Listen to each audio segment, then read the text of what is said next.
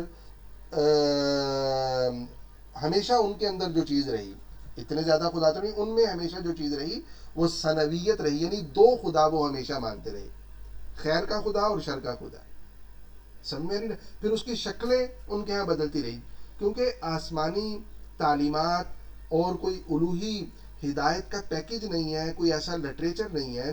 جس طرح سے اللہ کا فضل ہے ہمارے پاس قرآن ہے، ہمارے پاس سننا ہے، اس طرح سے کوئی بھی اتھینٹک سورس نہیں ہے، سورس آف ریلیجن نہیں ہے. تو وہ آئے دن بدلتا رہتا تھا. سمجھ میں آ رہی نا؟ یعنی ان کے ایک ٹائم کے لٹریچر کو آپ اسٹڈی کریں گے تو اس میں آپ کو سورج بھی خدا ملے گا. جیسے ان کے جو آخری فرما روا تھے پرشین امپائر کے، یز گرد جن کا نام تھا، یزد جرد بھی کہتے تھے، عربک میں ان کو یزد جرد کہتے ہیں، اور اردو میں یزد گرد کہہ دیتے ہیں ان کو. تو وہ سورج کی قسم اٹھایا کرتے تھے اور سورج کو بھی اپنا خدا کہا کرتے تھے. سمجھ میں آ رہی نا؟ اور فیمس جو تھے وہ آگ کی عبادت سے تھے، لیکن ایٹ دا سیم ٹائم وہ پانی کو بھی اپنا خدا سمجھا کرتے تھے اور کہا کرتے تھے کہ ان دونوں کو اکٹھے نہیں کرنا چاہیے، ان سے دونوں کی بے اکرامی اور توہین ہوتی ہے. مین اگر پانی اور آگ کو ملائیں گے تو یہ پانی کی بھی توہین ہے اور آگ کی بھی توہین ہے، یہ گویا کہ دو خداؤں کی توہین ہے.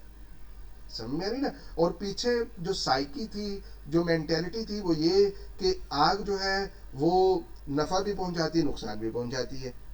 سمجھ میں آ رہی نا؟ تو یہ خدا ہے. اور پانی وہ اس مضبوط ترین اور طاقتور ترین چیز کو کیا کر دیتا ہے؟ ختم کر دیتا ہے. آگ کو بھی بجھا دیتا ہے، تو وہ بھی خدا ہے. تو اس طرح سے گویا کہ دنیا جو تھی وہ مختلف طبقات میں، مختلف قوموں میں، مختلف مذاہب میں اور اس طرح کے مذاہب کے اندر بٹی ہوئی تھی. سمجھ میں آ رہی ہے؟ یہ تو چلو جو سب کانٹیننٹ ہے یا پرشین امپائر ہے، ان کے اندر رہنے والے لوگ وہ آسمانی خداؤں کو نہیں مانتے تھے. سمجھ میں آ رہی نا؟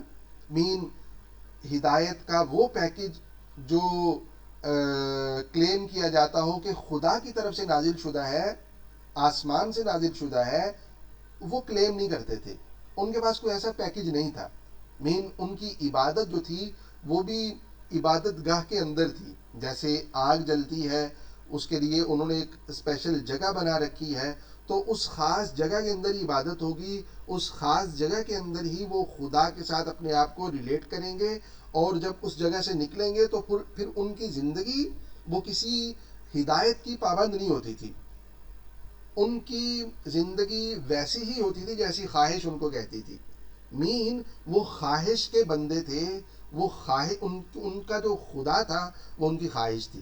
خواہش کو انہوں نے اپنا خدا بنا رکھا تھا. تو یہ تو غیر سامی مذاہب جنہیں ہم کہتے ہیں، یعنی وہ مذاہب جو آسمانی تعلیمات پہ ایمان نہیں رکھتے تھے، ان کی حالت تھی. اور اگر آپ ان مذاہب کو دیکھیں کہ جو کلیم کرتے تھے کہ ہمیں جو ہدایات ملی ہیں وہ انبیاء کرام علیہ السلام کے ذریعے سے ملی ہیں اور آسمان سے نازل شدہ ہیں، آسمان سے نازل ہوئی ہیں، اگر آپ ان کی حالت کو دیکھیں گے تو ان کی حالت بھی آپ کو بدترین نظر آئے گی. آپ یہودیت کو دیکھ لیں، آپ عیسائیت کو دیکھ لیں، آپ نے دیکھا ہوگا، آپ کو پڑھنا چاہیے. آپ دیکھیں کہ مین انہوں نے جو وہ مذاہب جو اپنے اپنے زمانے کے مقدس ترین لوگوں میں نازل ہوئے تھے، جو خدا کی برگزیدہ ہستیاں تھیں، حضرت عیسیٰ علیہ السلام ہے، حضرت موسیٰ علیہ السلام ہے، اور بقیہ انبیاء کرام علیہ السلام ہیں جن کی طرف وہ حضرت ابراہیم علیہ السلام ہے. ابراہیم علیہ السلام کی طرف نسبت کرتے تھے، آج بھی کرتے، یہودی بھی کرتے، عیسائی بھی کرتے. سمجھ میں آ رہی نا؟ ان کی تعلیمات، ان کا حلیہ بگاڑ کے رکھ دیا تھا ان لوگوں نے، عیسائیت نے اور یہودیت نے. مین یہودیت جو دعویٰ کرتی تھی، علمبردار تھی توحید وحدانیت کی، انہوں نے توحید کا کیا حشر کیا تھا؟ انہوں نے وہ جو ایک اعلیٰ اخلاقی اقدار کے دعوے دار تھے، وہ جادوگر ہو گئے تھے، جادو کیا کرتے تھے. اور کس طرح سے وہ اخلاقی خرابیوں کا شکار ہو چکے تھے اور اخلاقی طور پہ دیوالیہ پن کا شکار ہو چکے تھے. رومن امپائر بھی، اور کرسچینٹی اس کے اندر نظر آئے گی، اور یہودی جو آپ کو بکھرے ہوئے نظر آ رہے ہیں اس میپ کے اندر.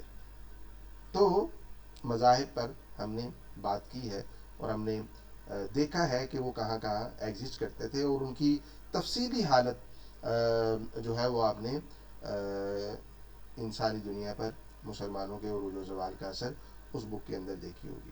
اچھا عربوں پہ بھی ہم نے بات کی, عربین پینسولا پہ بات کی. عربوں پہ تو خیر بات نہیں کی, اس خطۂ زمین پہ بات کی جسے جزیرہ نما عرب کہا جاتا تھا. تو میں نے عرض کیا اس کے اس وقت 7 حصے تھے. وہ ان 7 آج بھی 7 ممالک ہیں, اور اس وقت بھی وہ آلموسٹ کوئی 7 کے قریب حصوں میں, بڑے بڑے 6 حصوں میں 7 حصوں میں تقسیم تھا. تو اس پہ ہم نے بات کی ہے کہ کون سا حصہ کہاں ایگزسٹ کرتا تھا, وہ کس سائڈ پہ تھا, ناردرن سائڈ پہ تھا, سادرن سائڈ پہ تھا, ایسٹرن یا ویسٹرن سائڈ پہ تھا, اور یہ چیزیں ہم نے دیکھی ہیں. اچھا عربوں کی کوالٹیز اور فلاز کے حوالے سے میں نے 2 چیزیں آپ کو ریکمینڈ کی تھیں. پہلے وہ پوچھتے ہیں کہ کس کس نے پڑھا ہے ان کو, اور آپ کا تھوڑا سا جو آپ کی اسٹڈی ہے اس کو, اس سے فائدہ اٹھانے کی کوشش کرتے ہیں. اور اس کے بعد جو اس وقت کی پولیٹیکل اور ریلیجس دنیا ہے اس کے بارے میں آپ لوگ کیا پڑھ کے آئے ہیں, تو وہ انشاءاللہ آپ سے پوچھتے ہیں. تو سب سے پہلے نمبر پہ بتائیں کہ عربوں کی خوبیوں اور خامیوں کے حوالے سے ہم نے کیا طے کیا تھا کہ کیا پڑھ کے آئیں گے. 2 چیزیں میں نے ریکمینڈ کی تھیں. ذرا ہاتھ اٹھائیں, کھڑے کریں جن جن کو پتہ ہے وہ 2 چیزیں جو پڑھنے کے لیے میں نے ریکویسٹ کی تھی آپ لوگوں سے.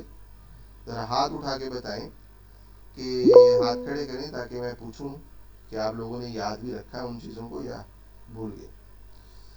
کن کن کو پتہ ہے؟ جن کو پتہ ہے وہ 2 چیزیں جو پڑھنے کے لیے میں نے دیں عربوں کی حالت کے حوالے سے, یا یہ پڑھ کے آئیں کہ عربوں کی خوبیاں اور خامیاں کیا تھیں.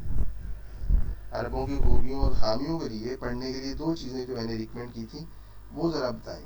کن کن کو یاد ہے وہ ذرا ہاتھ کھڑے کریں. مس سلم صاحبہ نے ہاتھ کھڑا کیا ہے, اور شاباش, جانم صاحبہ نے نیچے کر لیا. ان کو بھی ڈاؤٹ پیدا ہو گیا کہ جی شاباش شاباش شاباش, کیا چیزیں تھی جو آپ نے پڑھ کے آنی تھیں. اچھا چلیں انم صاحبہ آپ ہی بتائیں.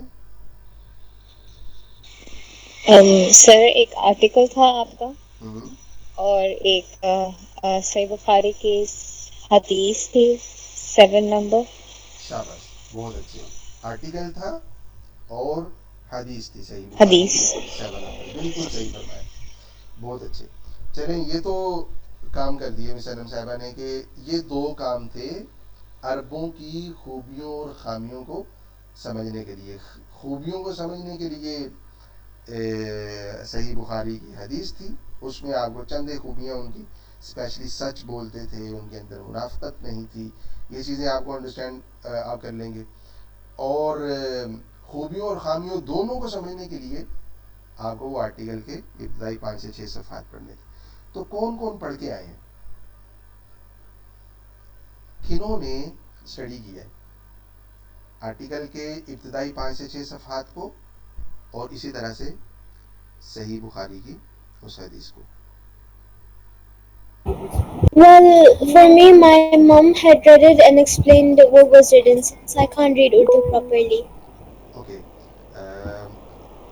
آپ نے صحیح بخاری کی حدیث بھی مما سے سنی, وہ بھی انہوں نے ٹرانسلیٹ کی, ایکسپلین کی. No, not that. اچھا, لیکن آرٹیکل کے آپ نے جو فرسٹ 5 پیجز ہیں وہ آپ نے پڑھ لیے, مما سے سن لیے. Yeah. Good, very good. اور شاباش, اور بتائیں. انابیہ Or, صاحبہ کلاس میں سب سے چھوٹی ہیں, کلاس میں yeah. سب سے چھوٹی ماشاء اللہ, انہوں نے پڑھا ہے. بقیہ تحریم شوکا صاحبہ نے پڑھا ہے, بہت اچھے. اور شاباش شاباش شاباش. I also read apart from the seal nectar good good. Shell nectar سے کیا پڑھا آپ نے؟ about who introduced idol worshipping and who he was and why did people listen to him. Good, very good, بہت اچھے, بہت شاندار. تو انابیہ صاحبہ نے وہ چیز بھی پڑھی ہے جو ان کو پڑھنے کے لیے بھی نہیں کہا تھا, تو مطلب وہ سیلف اسٹڈی کر رہے ہیں, بہت اچھے, بہت شاندار, بہت شاندار ماشاء اللہ. جی بتائیے, انابیہ ہیں, تحریم شوکت صاحبہ ہیں, 2 نے پڑھا ہے آرٹیکل کو بھی اور حدیث کو بھی. حدیث کو انابیہ صاحبہ نہیں پڑھ سکے, لیکن تحریم شوکت صاحبہ نے ہاتھ کھڑے کیے. جنہوں نے کوئی ایک چیز بھی پڑھی ہے وہ ہاتھ کھڑے کریں.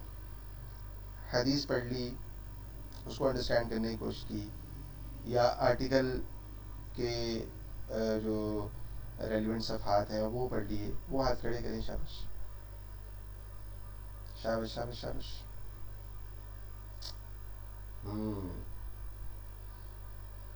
دیکھ لیں, یہ لیکچرز نہیں ہے, مطلب یہ خطبات نہیں ہے جیسے جمعے کے خطبات ہوتے ہیں نا, ون سائڈڈ ٹریفک ہوتی, وہ صاحب آئیں گے اور خطبہ ڈلیور کریں گے اور اس کے بعد پھر چلے جائیں گے نماز پڑھا کے. یہ وہ نہیں ہے, ہم سیکھ رہے ہیں, اور لرننگ جب تک آپ کی طرف سے آپ کی ذمہ داری ادا نہیں ہوگی اس وقت تک نہیں ہو سکتی, ہم نہیں سیکھ سکتے. ہم جتنی جلدی آ جائیں گے اتنا جلدی سیکھنا شروع کر دیں گے. سمجھ میں آ رہی نا؟ تو یہ دونوں چیزیں آپ کے پڑھنے کی ہیں, اور میں آج پھر ریکویسٹ کروں گا, کوئی مشکل نہیں ہے. عربک ٹیکسٹ ہے, آپ اس کو ٹرانسلیٹ کر لیں گوگل ٹرانسلیٹر سے, آپ جی پی ٹی کو کہیں, آپ اے آئی کو یوز کریں, اب اچھے سے اچھے آپ بس ٹولز آ گئے, تو صحیح بخاری کی اس روایت کو, اور وہ جو آرٹیکل تھا وہ آپ سے شیئر ہوا ہے, اس کے 5 صفحات کو آپ پڑھ کے آئیں گے. چلے سنتے ہیں انابیہ صاحبہ سے, جنہوں نے پڑھا ہے ان سے, کہ انہوں نے کیا سیکھا ہے. جی شابش, بتائیے آپ نے جو آرٹیکل مما نے آپ کو سنایا اس سے آپ نے کیا سیکھا؟ From the article, she told me about the why did the incident of the elephant happen. No, Oh, article acha, article. from the article, she told me about their their strengths and their flaws. And then from the seal nectar, I learned that Amr bin Luan had. Okay see, please left the cell nectar. ابھی ہم cell nectar پہ بات نہیں کر رہے, just article میں جو آپ نے ویکنیسز ہیں عربوں کی, اسی طرح سے ان کی کوالٹیز ہیں, وہ جو ان میں سے کچھ بتائیں کہ کیا کوالٹیز تھیں عربوں کی, جسٹ کوالٹیز بتائیں. 6th کامن ایرا کے اندر عربوں کی جو کوالٹیز ہیں, آپ نے آرٹیکل سے اگر کچھ پڑھی ہیں, کچھ آپ کے ذہن میں ہیں. Yeah, they were brave, truthful, شاباش. but they used to fight a ton. That when they didn't have any other person to fight, they would fight amongst tribes, because the tribal system was very strong in Arabia at that time. Good. Also, one question. It says that the Quraysh only used to go to. Is it that the Quraysh only used to go to Muzdalifah for Hajj, or even other places? قریش جو تھے نا, قریش, یہ صحیح بخاری کے اندر تفصیلی روایت موجود ہے کتاب الحج میں, کہ وہ Okay. مزدلفہ سے آگے نہیں جایا کرتے تھے. یہ Okay. قریش نہیں, اپنے باقی سارے حاجی جاتے تھے. پورا Okay. پورا عربین پینسولا, اس میں کوئی بھی کلین ہے, کوئی بھی عرب ٹرائب ہے, وہ چاہے ثقیف والے ہیں, اوس و خزرج والے ہیں, وہ سارے مزدلفہ سے آگے مینا میں بھی جایا کرتے تھے, لیکن قریش نہیں جایا کرتے تھے. وہ کہتے تھے ہم تو قریشی ہیں. مینا میں تو وہ لوگ جائیں نا جو غیر قریشی ہیں, لیکن انہوں نے اپنے لیے ایک الگ طبقہ بنا لیا تھا. ایک آپ یہ کہہ لیجیے کہ اپنے آپ کو وہ سپریم سمجھتے تھے, دوسروں کو سمجھتے تھے کہ وہ Yeah. ہمارے جیسے نہیں ہیں. Yes. اور ہم بات کریں گے, جب ہم حجۃ الوداع کو دیکھیں گے, پروفٹ صلی اللہ علیہ وسلم کا جو آخری حج تھا, بلکہ ایک ہی حج ہے, اسے ہم حجۃ الوداع اس لیے کہتے ہیں کہ آپ نے الوداع کیا تھا اپنی امت کو. تو اس میں ہم دیکھیں گے پروفٹ صلی اللہ علیہ وسلم مزدلفہ سے آگے بڑھے تھے, اور آپ اپنے صحابہ کو لے کے مینا تشریف لے گئے تھے, اور آپ نے اس موقع پر فرمایا تھا کہ قریش کی زمانہ جاہلیت کی اس رسم کو آج میں اپنے قدموں تلے دفن کر کے آگے جا رہا ہوں. آپ نے وہ فیمس جو ہے وہ ایک آپ کی مبارک حدیث سنی ہوگی, جس میں آپ نے فرمایا کہ کل امر الجاہلیت موضوع تحت قدمی. میں نے زمانہ جاہلیت کی, اگنورنس ٹائم کی جتنی بھی روایات ہیں, جو بھی ان کے رسم و رواج ہیں, ان کو آج اپنے قدموں کے نیچے دفن کر دیا, رون دیا ہے. اور میں رون کے ان کو اپنے قدموں تلے دفن کر کے تم سب کو آگے لے کے جا رہا ہوں، انسانیت کو علم اور عرفان کی وادیوں میں لے کے جا رہا ہوں. اور پھر اس موقع پہ فرمایا کہ لا ترجعوا بعدی ضلالا، میرے بعد پھر گمراہ نہ ہو جانا، میرے بعد دوبارہ انہی رسم و رواج کی طرف لوٹ کے نہیں چلے جانا جن کو میں نے ختم کیا ہے. میں جو آپ کو بار بار پڑھنے کے لیے کہہ رہا ہوں اگنورنس ٹائم کو، یہ میں اصل میں وہ جو اس موقع پہ آپ نے بات فرمائی تھی نا زمانہ جاہلیت کی ہر چیز کو میں نے ختم کر دیا ہے، میں وہ سمجھانا چاہتا ہوں کہ زمانہ جاہلیت میں تھا کیا. جب ہم پڑھیں گے نہیں زمانہ جاہلیت کو، اس کو صحیح سے انڈرسٹینڈ نہیں کریں گے تو ہمیں کیسے سمجھ میں آئے گا کہ پروفیٹ صلی اللہ علیہ وسلم نے کس چیز کو ختم کیا تھا.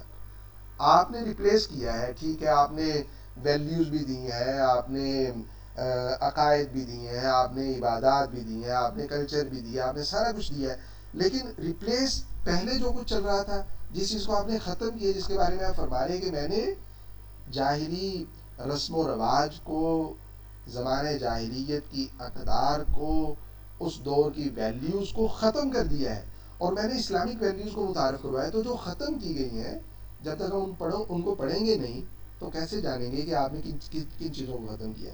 تو سیرہ کا میں سمجھتا ہوں کہ بہت اہم پارٹ ہے. اور انابیہ صاحبہ کا مزدلفہ سے ریلیٹڈ جو سوال تھا اس سے یہ بات بھی مجھے، کیونکہ وہ بھی ایک جاہلی رسم تھی عربوں کی، وہ جو فلاز ہیں ان فلاز میں ایک یہ بھی تھا کہ انہوں نے طبقاتی سسٹم بنا لیا تھا جس طرح سے سب کانٹیننٹ کے اندر تھا.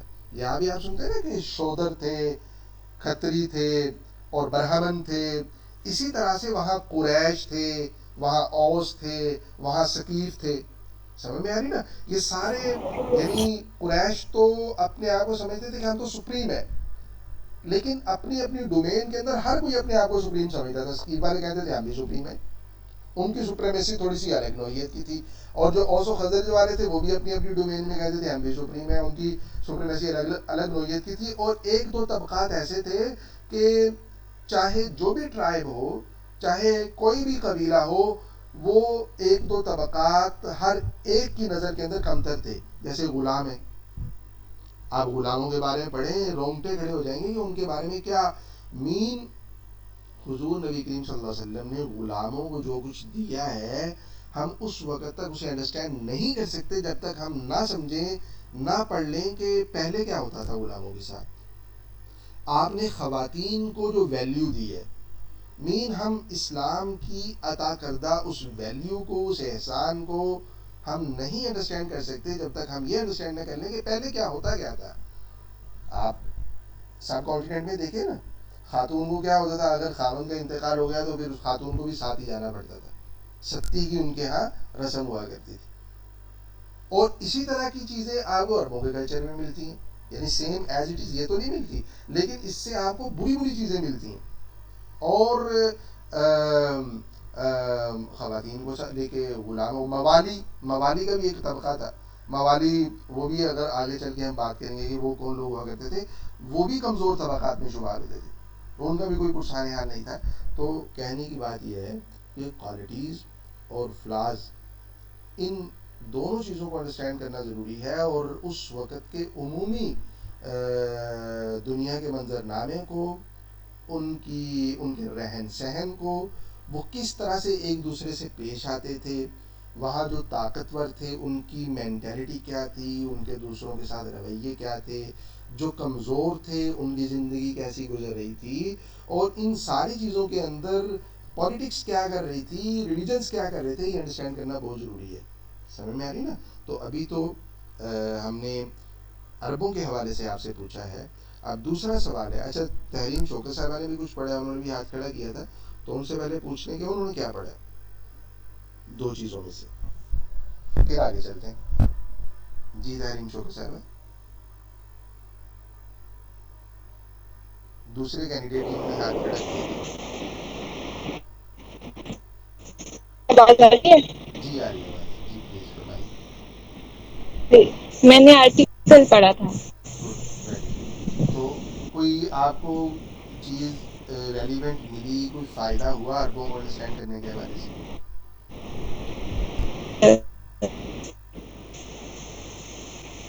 آپ کی آواز بریک ہو گئی، دوبارہ کہیے.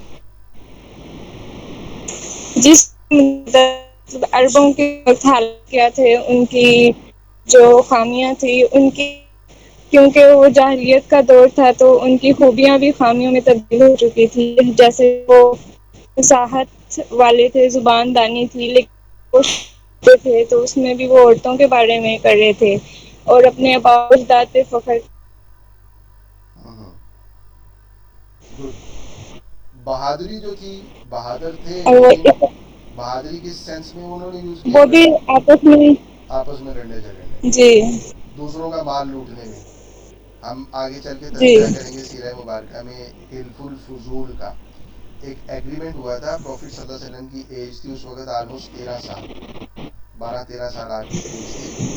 اور وہ ایگریمنٹ کیوں ہوا تھا، اگر آپ اس کا کانٹیکسٹ پڑھیں گے تو اس میں آپ کو نظر آئے گا کہ ایک قریشی سردار نے ایک مسافر تاجر کا سامان چھین لیا تھا. اور سامان کیوں چھین لیا تھا؟ اس لیے کہ وہ قریشی ہے، اس کو کوئی پوچھ نہیں سکتا، کوئی اس کو کچھ کہہ نہیں سکتا. کسی کے اندر مطلب اپنا جو قریش قبیلہ ہے انہوں نے تو پوچھنا ہی نہیں ہے کیونکہ میں انہی کے قبیلے کا ہوں. اور کسی دوسرے کے اندر یہ جرت ہی نہیں ہے کہ قریشی سے آگے سوال کر سکے، اس لیے مال چھین لیا.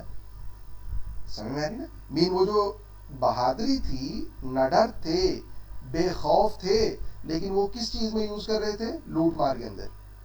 ابھی ہم تھوڑی دیر بعد بھی تھوڑا تذکرہ کریں گے تو اس کے واقعات بھی ہمیں ملتے ہیں. تو بہت اچھے، بہت شکریہ مس تحریم شوکر صاحبہ. اور اور کسی نے؟ جی پلیز پلیز. سر اس میں یہ تھا کہ وہ جب سفر پہ جاتے تھے تو وہ 4 پتھر جو انہیں سب سے ان میں سے جو سب سے اچھا ہوتا ہے نیاما بنا لیتے تھے اپنا. بت پرستی تھی بالکل. ڈاکٹر جواد علی جن کی جی کتاب کا میں نے اس دن تذکرہ کیا ہے تو انہوں نے یہ واقعہ لکھا ہے اپنی کتاب کے اندر کہ بت پرستی اتنی زیادہ تھی عربوں میں کہ ہر ہر گھر کے اندر بت تھا. اچھا اس پہ بڑے تفصیلی واقعات ہے. حضرت عمر رضی اللہ عنہ کا بڑا دلچسپ واقعہ ہے، وہ آرٹیکل میں نے لکھا ہے کہیں حضرت عمر رضی اللہ عنہ کا واقعہ بت پرستی کے حوالے سے. نہیں سر وہ اچھا وہ نہیں ہے. اچھا بت پرستی کے حوالے سے بھی بڑی چیزیں تھیں. مطلب جیسے ہم جانتے ہیں نا عربوں کے بارے میں کہ آئیڈل ورشپر تھے، بتوں کی عبادت کیا کرتے تھے. اور اتنی زیادہ بت پرستی تھی کہ ہر ہر گھر کے اندر انہوں نے بت رکھے ہوئے تھے. صرف بیت اللہ کو اگر آپ دیکھیں نا، بیت اللہ کو، صرف بیت اللہ کو، تو اس میں آلموسٹ 360 کے قریب بت رکھے ہوئے تھے. 360 صرف بیت اللہ کے اندر تھے. اور یہ مطلب 360 جو تھے یہ مختلف قبائل کے نمائندہ بت تھے. مین عربوں کے عربین پینسولا میں جو ٹرائبز ہیں آپ جانتے ہیں کہ بیت اللہ کو سب معزز سمجھتے تھے، سارے ہی احترام کرتے تھے. اور بیت اللہ کا ایک مقام اور مرتبہ بھی تھا. سارا عرب حج کرنے کے لیے آیا کرتا تھا یہاں پہ. تو ہر قبیلے کی خواہش تھی، وہ کہتے تھے چونکہ ہم بھی جاتے ہیں تو ہمارے بھی سٹیکس ہیں، اس لیے ہمارا بت بھی وہاں پہ ہونا چاہیے. تو قریش نے اپنا بت رکھا ہوا تھا حبل، آپ جانتے ہیں لات. ثقیف والوں کا بت اپنا بت رکھا ہوا تھا یہاں پہ. اوس والوں کا اپنا بت رکھا ہوا تھا. خزرج والوں کا اپنا. اس کا یہ مطلب نہیں ہے کہ ان کے اپنے اپنے قبائل کے اندر بت نہیں تھے، وہاں بھی تھے، لیکن ایک سمبل کے طور پہ، ایک علامت کے طور پہ ہر قبیلے نے اپنا اپنا بت بیت اللہ کے اندر بھی رکھا ہوا تھا کہ تاکہ ان کو ہو کہ ہمارے بھی سٹیکس ہیں اور ہماری بھی وہاں پہ ویلیو ہے. تو اپنے آپ کو انہوں نے وہاں پہ جسے کہتے ہیں کہ ان کی بھی ریپرزینٹ کرنے کے لیے، اپنا ہونا وہاں بتلانے کے لیے انہوں نے اپنے نمائندے بت وہاں پہ رکھے ہوئے تھے. تو 360 تو جسٹ بیت اللہ میں تھے اور اس کے علاوہ ہر گھر کے اندر بت تھا. حضرت عمر رضی اللہ عنہ کا واقعہ چلے پھر کسی وقت میں آپ کو سناؤں گا، بڑا دلچسپ ہے. حضور نبی کریم صلی اللہ علیہ وسلم کو سنایا انہوں نے زمانے جاہلیت کے اندر وہ کیسے بتوں کی انہوں نے اپنی بت پرستی کا ایک واقعہ سنایا کہ کیسے مطلب جو ہے اس وقت بت پرستی تھی اور کیا ہم جہالت کے اندر مبتلا تھے اور کیسے ہم بتوں کی عبادت کیا کرتے تھے. جو تحریم شوکر صاحبہ نے کوٹ کی ایک بات، وہ ڈاکٹر جواد علی نے اپنی کتاب میں المفصل میں ذکر کی ہے کہ جب سفر پہ جاتے تھے تو اپنے بت اپنے ساتھ لے کے جایا کرتے تھے. سفر کے بھی بت ہوتے تھے اور رستے میں عبادت کرنے کے لیے، رستے میں ان کی ورشپ کرنے کے لیے. اگر کبھی بت نہیں لے کے جاتے, بھول گئے یا کسی وجہ سے بھی ساتھ نہیں لے کے جا سکے, تو رستے میں جس جگہ بھی ان کا ٹھہرنا ہوتا, فار ایگزامپل وہ مکہ سے شام جا رہے ہیں اور یہ 1 مہینے کا سفر ہے, تو اس مہینے میں کئی دن اور کئی رات رستے میں آئیں گے, راتیں رستے میں آئیں گی, تو رات کے وقت وہ ٹھہر جایا کرتے تھے, رات میں سفر نہیں کیا کرتے تھے, رک جاتے تھے کسی بھی مناسب جگہ پہ. تو بتوں کی عبادت اتنی زیادہ ان کے اندر تھی کہ جس جگہ ٹھہرے ہیں وہاں قرب و جوار سے وہ 4 پتھر ڈھونڈ کے لاتے, 4 پتھر لے کے آتے. ان میں سے جو سب سے خوبصورت پتھر ہوتا ہے, خوبصورت بھی کتنا خوبصورت ہوگا وہ ہے, جو ان میں سے سب سے خوبصورت پتھر ہوتا ہے اسے وہ کسی اونچی جگہ پہ رکھ دیتے اور کہتے کہ یہ ہمارا خدا ہے جب تک کہ ہم اس جگہ پہ ٹھہرے رہیں گے. عبادت کرنے کے لیے اس کو خدا بنا لیتے, 24 گھنٹے کا خدا یا 12 گھنٹے کا خدا. اور بقیہ جو 3 پتھر ہوتے تھے ان کا چولہا بناتے تھے. آپ میں سے جنہوں نے دیہاتی زندگی گزاری ہے ان کو آئیڈیا ہوگا, ایک ابھی تو بڑے ڈیجیٹل چولہے آ گئے, اس طرح سے دوسرے جو چولہے ہیں الیکٹرک چولہے یا دوسرے, ان میں تو بالکل وہ شیپ نہیں بنتی. پہلے وہ مٹی کا چولہا ہوتا تھا یا پتھر کا بھی, یا اینٹوں کے بنے ہوئے چولہے خود بھی بنا لیتے تھے. یا کبھی آپ لوگ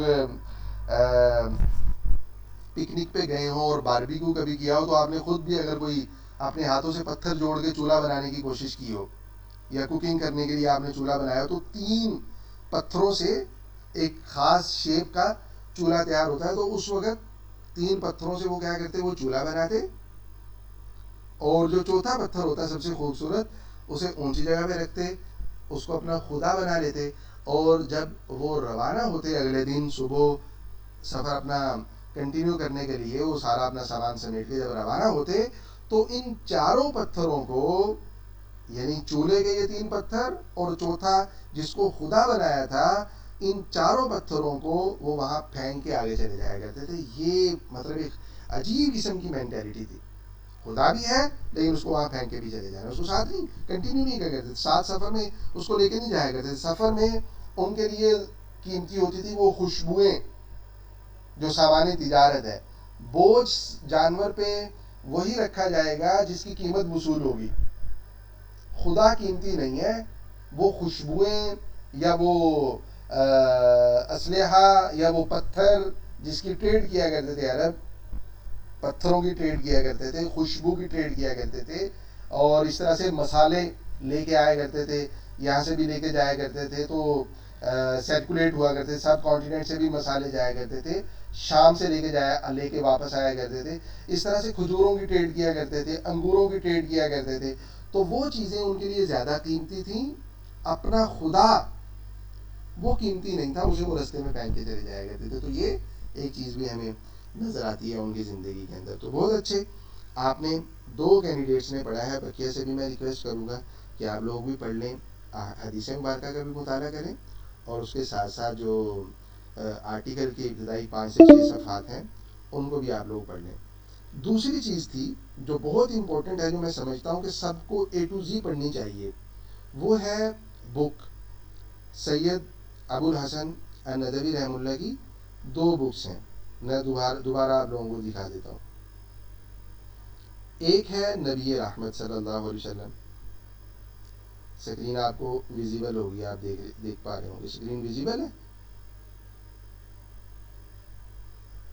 اسکرین دکھائی دے رہی ہے آپ لوگوں کو؟ جی سر, دکھ رہی ہے. یہ میں نے بھی جب پڑھا تھا تو میں نے ہائی لائٹ کر لیا جو کوٹیشنز ہیں, اسپیشلی جو یورپین مصنفین ہیں. رومن امپائر کے بارے میں اگر آپ پڑھیں تو اگر ایک مسلم آتھر ہے تو ہو سکتا ہے یہ لگے کہ اس نے بات اس طرح سے بیان نہیں کی جس طرح سے حقیقت تھی, لیکن جب خود ایک کرسچین مصنف یا آتھر لکھے گا تو اس کی بات کرسچینٹی کے بارے میں زیادہ ویلیویبل ہوگی. تو ان 2 بکس کی خصوصیت یہ ہے کہ آپ کو یورپین جو آتھرز ہیں, کرسچنز ہیں یا جوئش ہیں, اس طرح سے دیگر ہسٹورینز ہیں, ان کی کریشنز آپ کو ملتی ہیں, ان کے اقتباسات ملتے ہیں, وہ بتاتے ہیں کہ کیا چل رہا تھا اس دنیا میں. تو ایک تو کتاب ہے نبی رحمت صلی اللہ علیہ وسلم, اس سے میں نے آپ کو بولا تھا کہ اس کا جو پہلا چیپٹر ہے وہ آپ لوگ پڑھ لیں، عہد جاہلیت، اگنورنس ٹائم، زمانۂ جاہلیت جسے ہم کہتے ہیں، یہ پڑھ لیں. اور دوسرا تھا انسانی دنیا پر مسلمانوں کے عروج و زوال کا اثر. اس بک کا پہلا چیپٹر، باب اول، بعثت محمدی صلی اللہ علیہ وسلم سے پہلے، یعنی پہلے کی دنیا، 6 صدی عیسوی کی دنیا، اس وقت کیا چل رہا تھا، کون کون سی اقوام تھیں، مذاہب کون کون سے تھے اور کیا کر رہے تھے وہ. یہ بہت شاندار طریقے سے کمپریہنسولی بڑی زبردست پکچر اس دور کی ہمیں ان 2 بکس کے اندر ملتی ہے. تو مجھے ذرا کائنڈلی بتائیے کہ کون کون ہیں جنہوں نے پڑھا ہے ان دونوں کتابوں کو، یا ان میں سے کسی ایک کو. ہاتھ کھڑے کریں ذرا. ماشاء اللہ، بہت شاندار. تحریم شوکت صاحبہ ہاتھ کھڑا کیا. سبیہ سلیم صاحبہ ہیں، بہت اچھے. انابیہ ہیں ماشاء اللہ، بہت اچھے، بہت شاندار. شاباش شاباش، سب کے ہاتھ کھڑے ہونے چاہیے. انم صاحب ہیں ماشاء اللہ، بہت شاندار، بہت شاندار. شاباش شاباش. اور 4 ہاتھ کھڑے ہوئے ابھی تک. شاباش. اچھا، میٹنگ کے اندر اور ہیں کون کون؟ اچھا جی، تحریم شوکت صاحبہ، سبیہ سلیم صاحبہ، انابیہ صاحبہ اور انم صاحبہ، ان 4 نے پڑھا. اور عتیق بھائی ہیں، حسان بھائی ہیں، اور اسامہ بھائی ہیں، نادر بھائی ہیں، نعمان ہیں. اور اس طرح سے یہ نو نیم، یہ ذرا تھوڑا سا بتائیں کون ہیں. اور اسٹوڈنٹ لکھا ہوا، اپنے آپ کو رینیم کر لیا کریں، اپنے نام کے ساتھ، رجسٹرڈ نام کے ساتھ آپ کلاس میں موجود ہوا کریں. ذرا مائک انمیوٹ کر کے بتائیں، آپ اپنا نام بتائیں جنہوں نے نو نیم لکھ رکھا ہے. یہ جنہوں نے نو نیم لکھ رکھا ہے یہ ذرا کائنڈلی بتائیں کون ہے. اسٹوڈنٹ جنہوں نے لکھ رکھا ہے. جی وعلیکم السلام. جی بتائیے آپ کا سر میرا نام رابع. رابع عطا ہے. اچھا رابعہ صاحب، آپ رینیم کر لیا کریں کائنڈلی جب کلاس جوائن کریں نا، تاکہ. جی سر، انشاءاللہ میں کر لوں گی. بہت شکریہ. جی اسٹوڈنٹ جنہوں نے لکھ رکھا ہے یہ بھی مائک انمیوٹ کریں، بتائیں اپنا نام بتائیں. شاباش.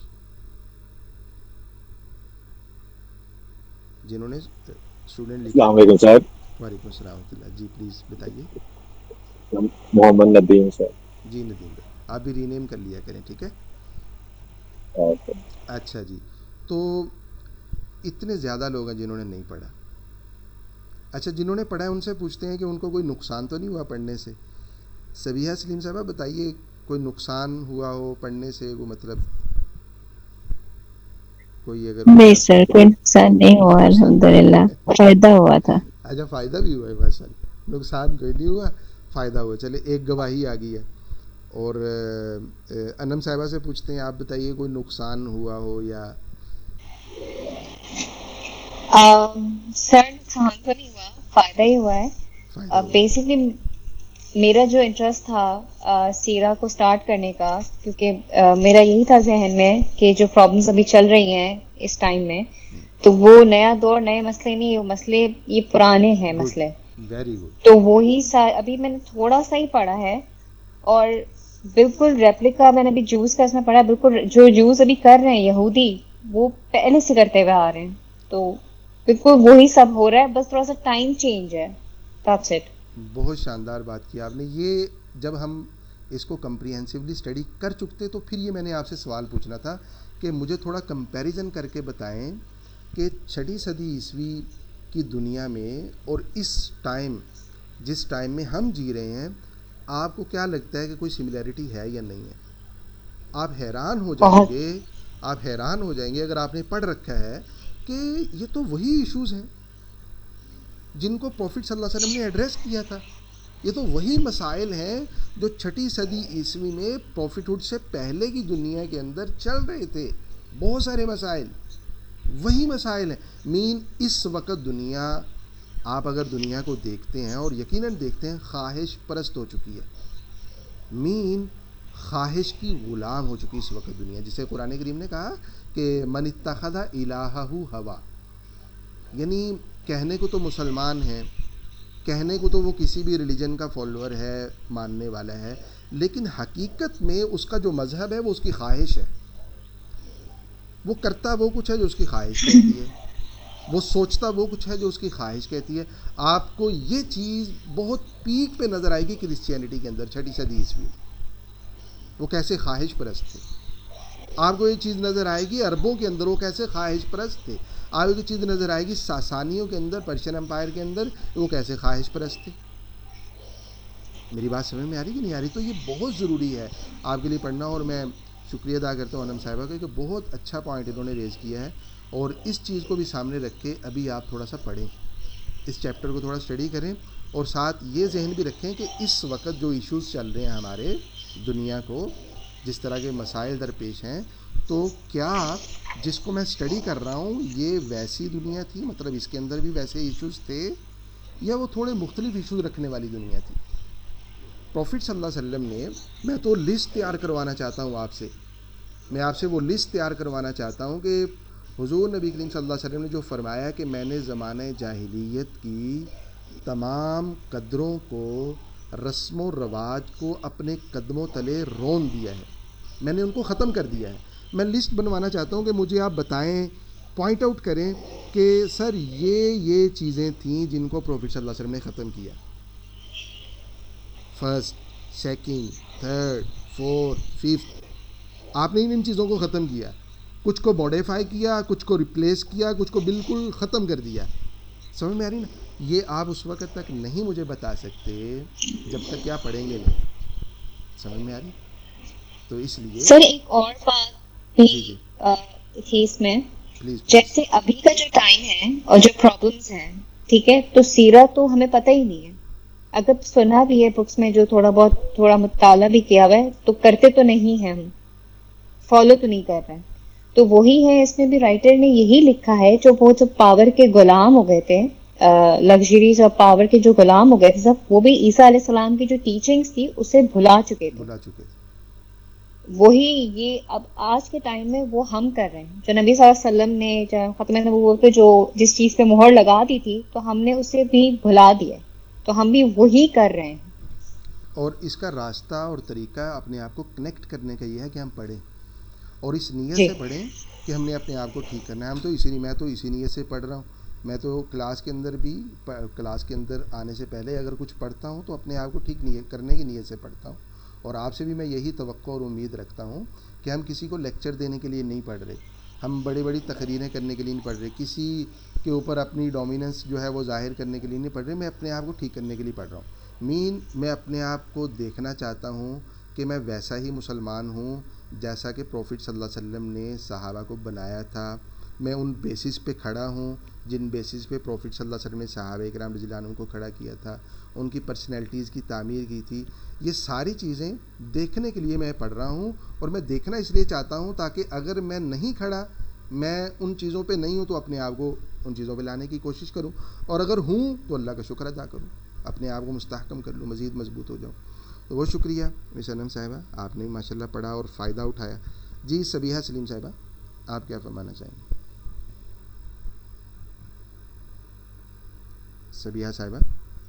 جی سر اس میں وہی جو انم نے بات کی کہ جو حالات تھے وہ جو آج کل کے حالات ہیں آلموسٹ ویسے ہی تھے.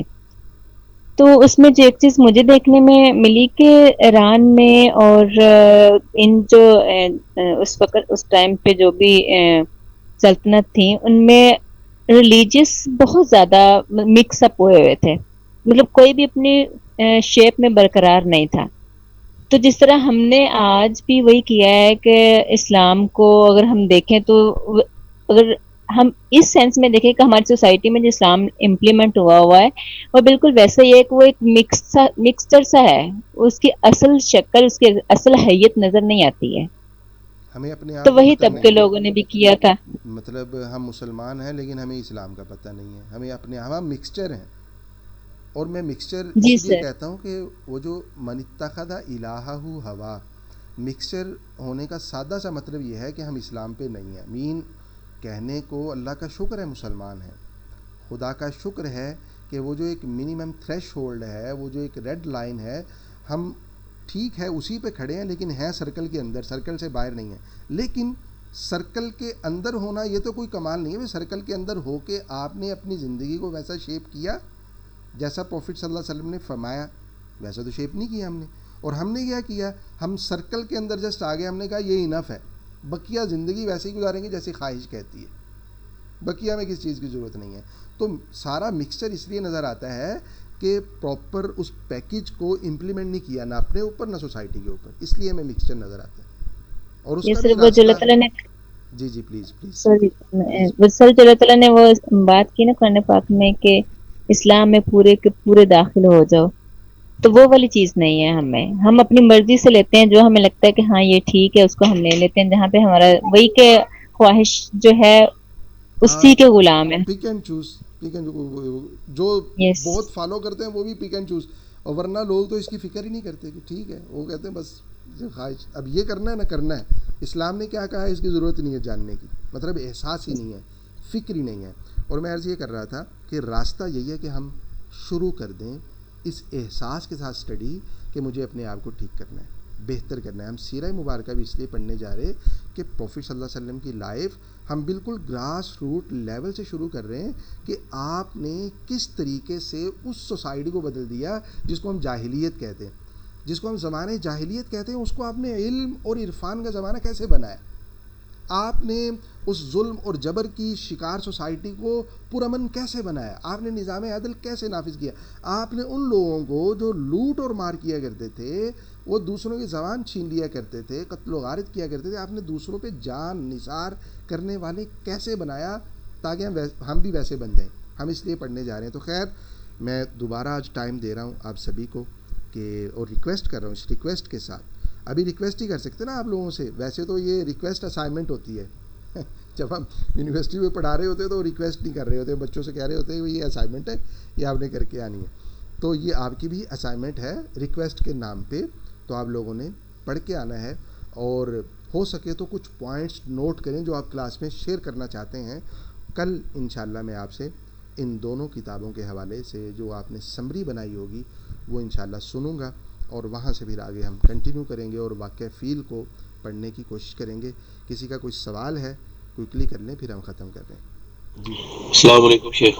وعلیکم السلام ورحمۃ اللہ. جی ناظر شیخ میں نا مس کر گیا کلاس شروع میں آفس میں ہی تھا, ٹھیک تو مجھے نا یہ بتا دیں کہ آپ نے جو ہے نا بتایا کہ کیا پڑھ کے آنا, یہ تھوڑا سا بتا دیں. جو پریویس کلاس کا ہوم ورک ہے ہمارا, سید ابو الحسن ندوی رحمہ اللہ کی 2 کتابیں ہیں, ان میں سے کسی ایک کتاب کا بھی پہلا چیپٹر پڑھ لیں. انسانی دنیا پر مسلمانوں کے عروج و زوال کا اثر, یا نبی رحمت صلی اللہ علیہ وسلم. اور بہتر یہ ہے کہ جو انسانی دنیا پر مسلمانوں کے عروج و زوال کا اثر, اس بک کا پہلا چیپٹر پڑھ کے اس کی پہلا سمری بنا کے. چیپٹر ٹھیک. جی میں نے نبی رحمت کا تو آپ نے جو لاسٹ سبق دیا تھا وہ پڑھ لیا تھا. گڈ, بہت اچھے بہت اچھے.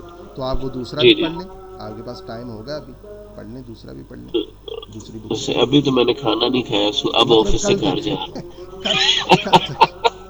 یہ چلو میرے ٹھیک ہے. سوال ہے کہ یہ بک ہمیں کہاں پہ ملیں گی؟ یہ بک GCR پہ موجود ہے, GCR پہ.